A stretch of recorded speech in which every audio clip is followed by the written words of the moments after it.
Donna Bush with your CIG TV News Brief, community news, as well as your weather forecast. With the support of private sector companies and the Ministry of Education, Youth, Sports, Agriculture and Lands, the YMCA of the Cayman Islands will be hosting their 5th annual Leader for Youth Conference. It all takes place next week, January the 17th and 18th, and will bring together up to 150 YMCA staff members, volunteers, teen leaders, and community partners. Now, the conference is the YMCA's largest training and development event held each year, with workshops on various topics, including social emotional learning for teens, skills for child protection, enhancing mathematics, and being aware of children's needs. Workshops will be facilitated by a combination of local and international presenters. The theme for this year's conference is All Aboard, especially fitting given the diverse Caribbean contingent that will be attending from across the region. YMCA officials would like to thank supporters of the conference this year. Well, the Garden Club of Grand Cayman is inviting the public to its annual Family Fun Day held at the Queen Elizabeth Botanic Park each year.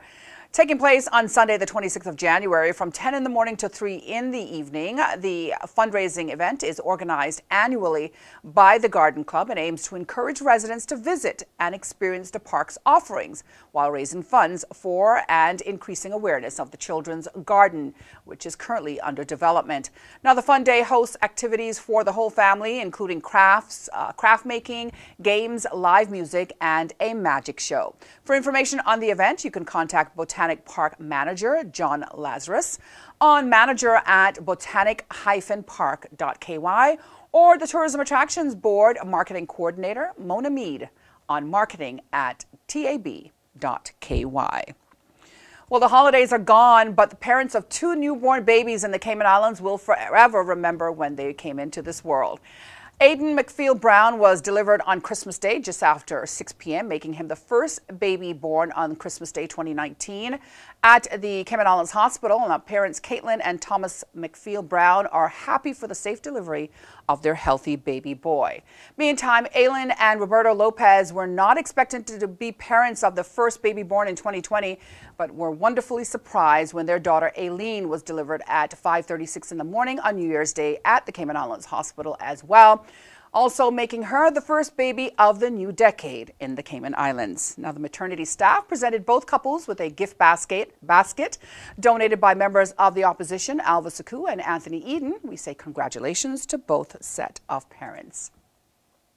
Now, for a check on other community stories making Radio Cayman headlines this Thursday, great news about a NASA grouper population on Little Cayman. After decades of monitoring and strict government protections, the population has actually tripled. Deputy Director of the Department of Environment, Tim Austin, tells Radio Cayman, while this is a success story, it took a long time to become one. On one hand, it is a success story, but it has to be taken into account that we're only just back to where we were 15 years ago, he added. Under the National Conservation Law, designated spawning areas are protected, and Cayman has a closed season for NASA groupers from December 1st through to April 30th. There are also size and bag limits, restrictions on fish pot locations near grouper spawning sites, and gear restrictions on what can be used to catch NASA grouper in Cayman waters. Now, you can head on over to doe.ky for more information. You can also check out Radio Cayman's website, radiocayman.gov.ky, for more community news as well as more on this story. Turning now to today's weather forecast from the Cayman Islands National Weather Service. Today's strong northeasterly winds and rough seas will continue for the next 24 hours as a high pressure moves over the southeast United States. Radar images show showers in and around the Cayman area are moving towards the west. Today's temperature, or high temperature, reached 83 degrees, partly cloudy skies with cloudy spells, and a 30% chance of rainfall are expected. Winds are from the east to northeast at 20 to 25 knots. Seas are rough with wave heights of 6 to 8 feet. There is a small craft warning in effect as well for you boaters out there. Remember, you can go online to weather.gov.ky for the latest forecast, which can also be found on their Facebook page and on the Weather Radio dial 107.9 FM. Remember, you can also download the National Weather Services app, CINWS.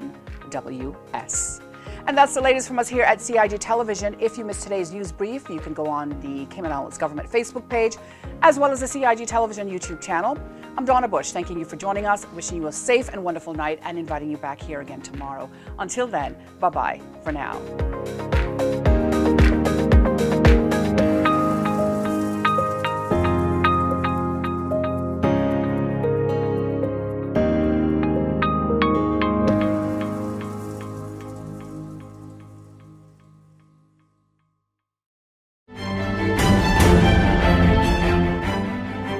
Join Donna Bush weekdays at 6 p.m. for the CIG-TV News Update.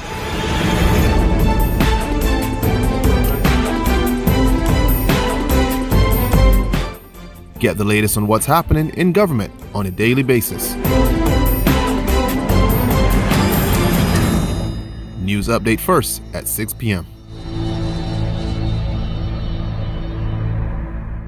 Boating, fishing, and water sports in the Cayman Islands are great, but keep a cool head. Here are 7 tips for fun and safe sea outings. Number 1. Use a checklist to plan your outing. Check the weather forecast, make a float plan, and share it with someone who is remaining on land, stating where you're going, with whom, and when you're expected to return. Visit your nearest marine supply store to get your safety gear. This includes signaling mirrors, whistles, and a flare kit.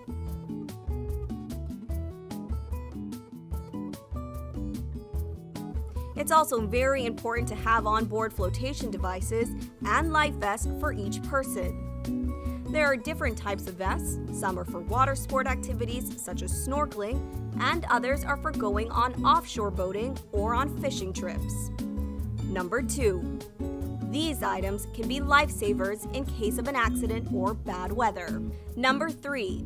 Use a motor kill switch, especially if you're boating alone.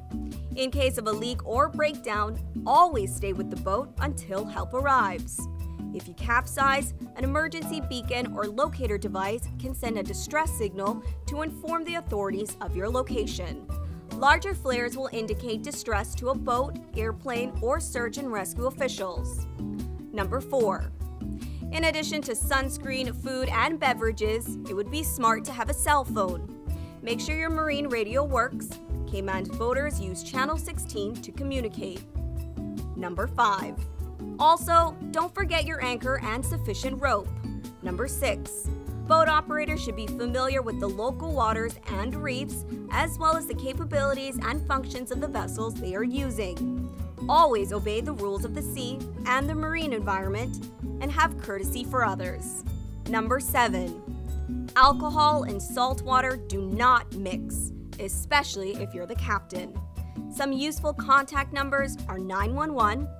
The RCIPS Marine Base is 649-7710, and the Port Authority is 949-2055. Smooth sailing, all!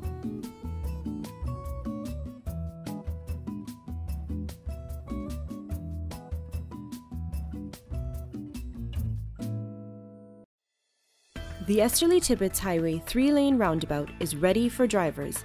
It's time to make sure you know how to use it. First, know which exit you need to take.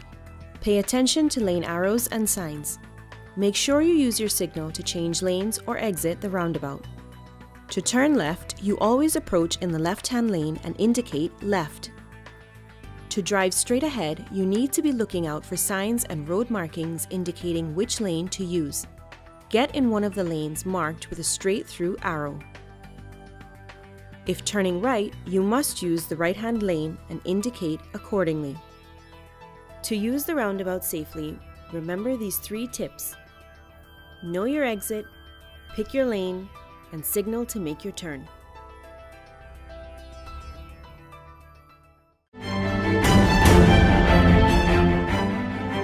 Join Donna Bush weekdays at 6 p.m. for the CIG-TV News Update.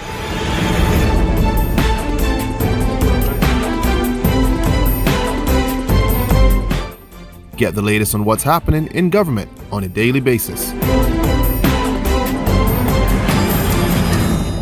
News Update first at 6 p.m.